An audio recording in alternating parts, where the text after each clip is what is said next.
По всей Индии бездомные собаки обычно живут на улицах. Добросердечные сельские жители кормят их и ухаживают за ними, но в большинстве городов нет даже ветеринарных больниц для этих бездомных животных. Поэтому многие из них никогда не получают помощи, даже при излечимых заболеваниях, и слишком часто погибают, так и не получив помощи.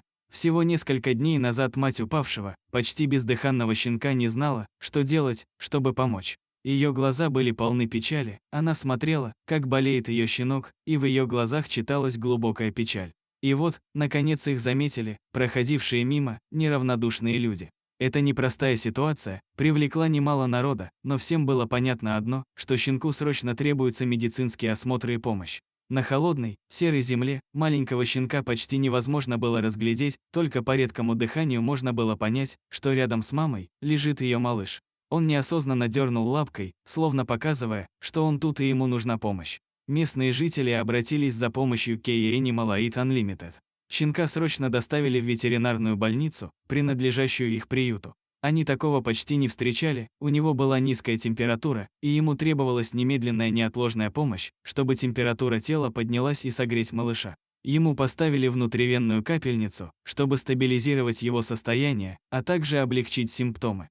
Хотя переломов у малыша не было, на шее у него было все же несколько ран. Неизвестно, как щенок их получил. Их промыли и очистили. Он спал и не просыпался, когда персонал больницы положил его в корзину в надежде, что он справится с болезнью и наутро откроет глаза. На следующий день взошло солнце, и щенок на радость всем открыл глазки и слегка завилял хвостом, но следующей задачей было заставить его поесть. К третьему дню он все еще был слаб, но любовь, внимание и особое ручное кормление, похоже, стали катализатором его дальнейшего прогресса. Малышу становилось лучше с каждым днем, и уже через несколько недель он бегал на своих лапках. Мы уже говорили, что в Индии бездомные собаки прекрасно живут на улице, так как места для всех хватает, поэтому малыша вернули его маме. Видеть, как жизнь возвращается к маленькому Снаглеру.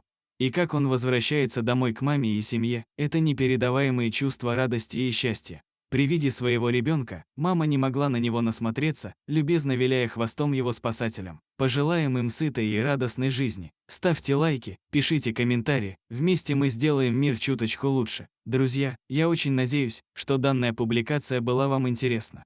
Всегда рады вам и вашей поддержке. Заранее спасибо и удачного дня. Берегите себя и своих питомцев. Пусть у вас все будет хорошо. Пока.